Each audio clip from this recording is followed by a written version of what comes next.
Okay, so here we're going to look at the principles and practice of implementing Zero Trust, and we're going to do that along with looking at some examples with Osirium products. So the too long didn't watch conclusions will be that Zero Trust is a useful ideal that you can never get to implementing in all environments. There's not perimeters, there's boundaries, and where you choose to put the boundaries gives you the best benefit in terms of security. Zero Trust requires identity everywhere, so that's the identity of the machines, the people, the APIs, the network components, everything, and that's probably the most impractical part of it, but where you choose to put the identity gives you a lot of security. And obviously we're going to say that our PAM, PEM and PPA products help in this, but they do really. They get you a long way in Zero Trust architectures. So in definition, we have a problem because no two vendors have the same definitions, and I think this is caused by cultural differences, and they show up most in the sort of just-in-time and workflow things and the way that different cultures trust their staff. But I'm from Europe, so we trust our staff.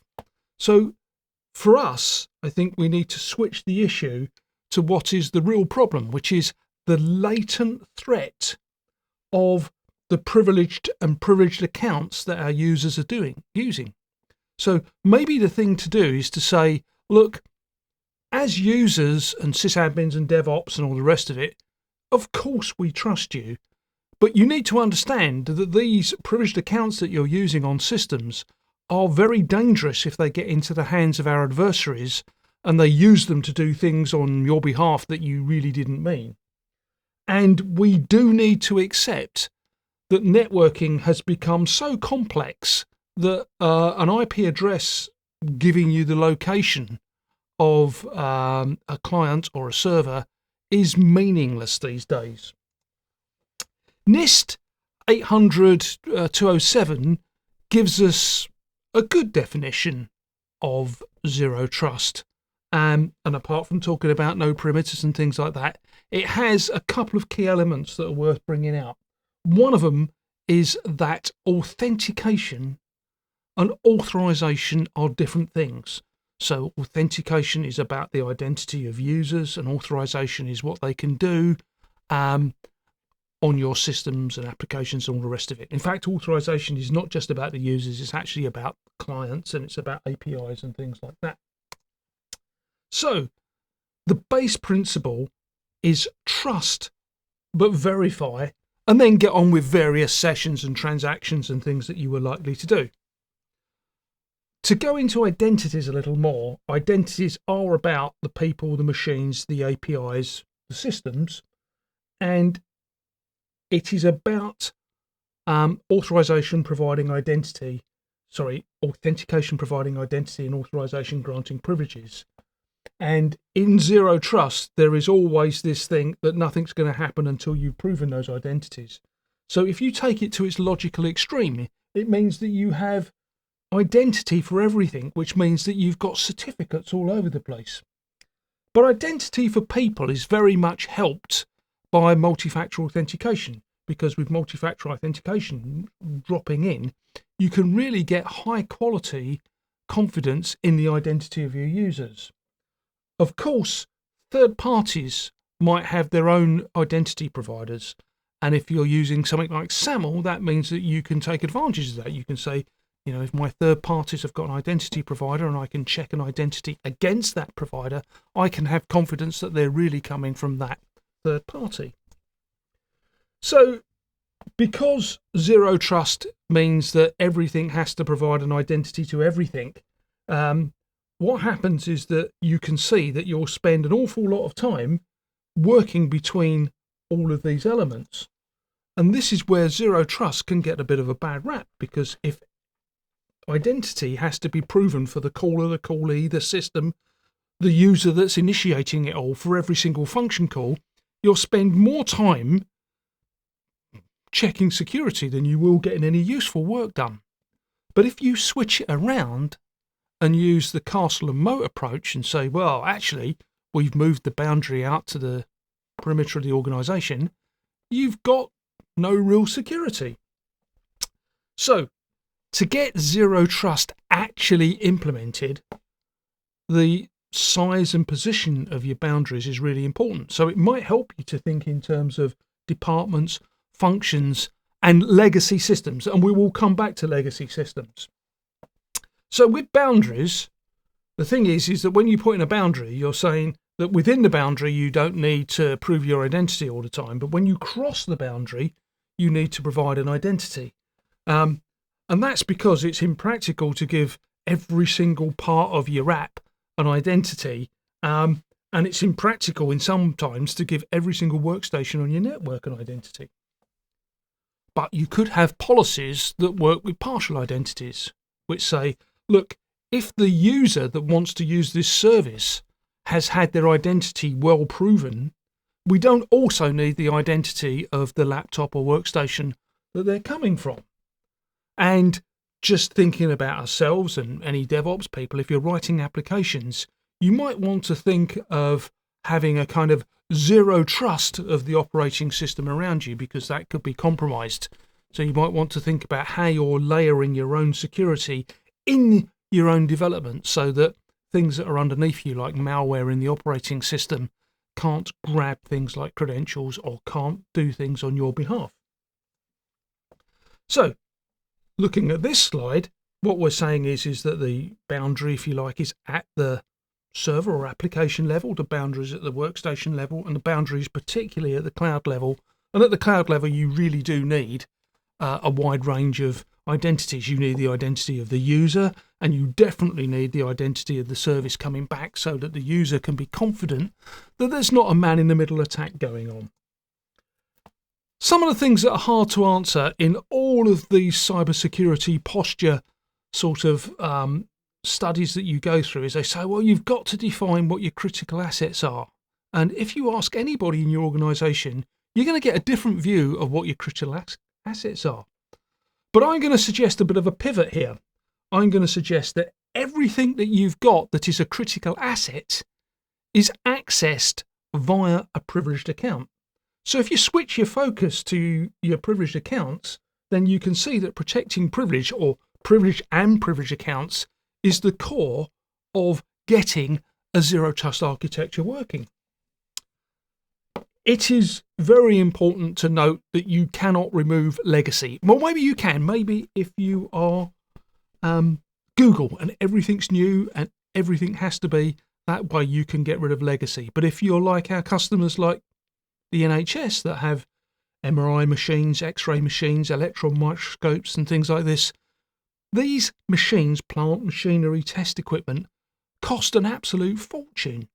And their operating lifetime is well beyond that of the operating system that they might be built on, let alone a version of the operating system.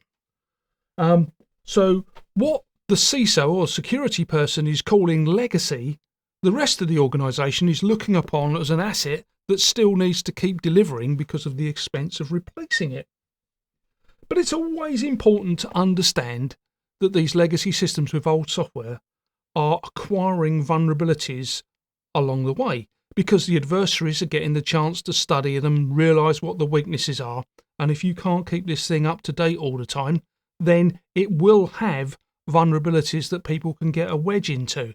And that's the principle of zero trust, really. You can't have people getting wedges in and then using those to move laterally throughout your network. So, to bring in a first example of, say, using the Osirium PAM server, you can have a verified trusted user, which you've checked against MFA, coming through an unverified workstation that you don't really know the status of, arriving at the PAM server on one side of a network, and then on the other side of the network, that PAM server might be making a connection to a legacy application, and then that legacy application is making a connection to a legacy system, or making a connection directly to the legacy system. Either way round, you've got this really good separation. You've got great proven ID on one side, and then on the other side, on the legacy side, the legacy systems can know the ID of the PAM server and the map server, and the applications can be kept in a very controlled environment with no outside access to the internet, and you've implemented the principles of zero trust and projected them all the way down to your legacy systems. So let's talk about protecting privilege and break it down into how, where, and when. Starting with the principles of least privilege, which is another one of those ideals that's almost impossible to reach. It's the idea that any one person has the minimum amount of privilege at any one time to do any one operation that they might happen to be doing. Another way of looking at that is you've really got to separate the people from the privilege and the privileged accounts, and then only give it back to them when they need it. So you've got to authenticate those people so you know who they are, and then authorize them to do things via a policy. And that's exactly what PAM does. You can do things like automation, which is even better, where you separate the person from the need from privilege in the first place, where you actually run the privilege process in a completely separate system. And you can do things like using PEM, where you're only elevating for specific processes and not for the general user case. Where each of our products tends to run on an appliance, or in PEM's case, it works as an agent. So PAM is an appliance that can have multiple network connections, and it sits between the users and the systems on which you need to use privileged accounts. And PEM is a workstation agent that sits in there, and it means you can just remove all the standing local admin rights. And when a user wants to install a program or perform an operation that needs privilege, you can say that is granted for that thing. PPA is an appliance with a series of secure containers that might run in PPA or may run in agents. And these are the containers that you use to build your processes in, and your users are only effectively interacting with the UI of that process. So that's a maximum degree of separation. When PAM has a policy that says you can access these machines at these times, at this role, with these tools. PEM only elevates when a authorized program is being run. It has actually got some out-of-band things as well, which is particularly used for DevOps and sysadmins. And PPA effectively only elevates the process that's inside the secure container. And when it finishes, that secure container is completely deleted down to digital zeros. So you can't rake over the embers to find things like passwords, or use a hash or hijack the connection in any way. So, practical examples of zero trust in action. If your systems know the identity of your PAM and PPA service, they can trust the identity of those machines, but because they know that PAM and PPA have done a lot of work in authenticating the identity of the user, they can trust the identity of the users in the connections that flow through them. Privileged connections remain inside the microboundaries. And this is really important because compromised operating systems, particularly things like ransomware and malware and keyloggers, are looking for credentials which they're going to use later. Either they're going to feed them back to their masters, or they're going to use them as part of an attack. And PEM means that no users need standing local admin rights. And that's really important because local admin rights are what really enable malware. Local admin rights are what really enable connections to masqueraders, other users.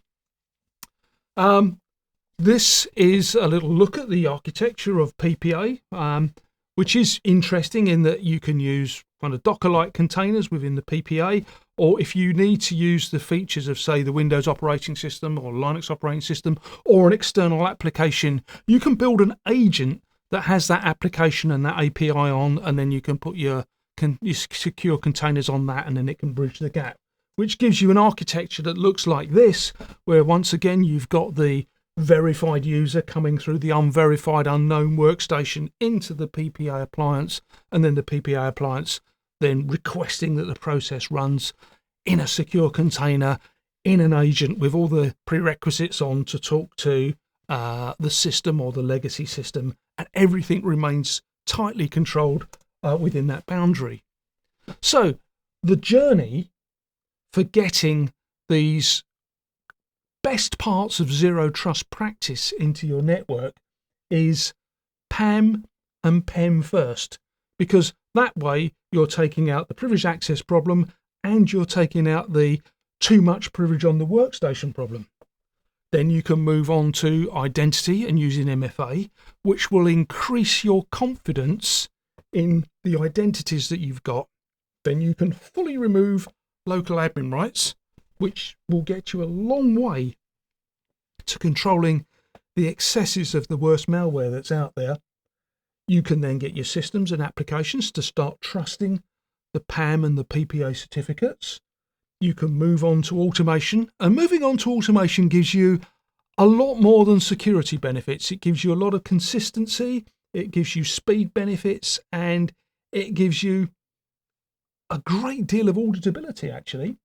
If you have the time, inclination, and money, you could start adding certificates for all your systems. And in fact, there are parts of AD that make it quite easy to dish out certificates to all your workstations. Not quite so easy at the moment because we're all working from home, but there you are.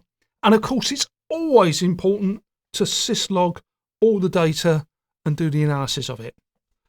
Just while we're here, this journey doesn't negate the need for other things. It doesn't negate the need for your firewalls, your content filtering, and your anti-malware. They are still important tools in your security architecture. I'm talking about how to build in the principles of zero trust and how to help you with all those things if you do get a bit of malware kicking off, how you've got those kind of security cells that means it can't spread any further. So let us summarize all those moving parts. Your identity providers and MFA and all the rest of it. Confirm your trust in your users. Certificates.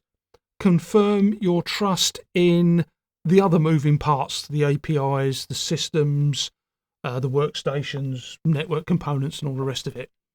And in terms of Osirium product, PAM provides the policy for the separation of users and privileged accounts, and that deals with about 99.9% of your privileged access threat. PEM means that you need no standing local admin rights, and that's going to knock out a good 93% of your malware abuse threats. And PPA provides that absolute and complete separation of users from the systems and the privileges altogether. So, if you've enjoyed this little romp through Zero Trust and the examples of the Osirium products, and you want to know more, please get in touch. Other than that, if you've made it all the way to here, thanks very much for listening, and we'll catch you next time.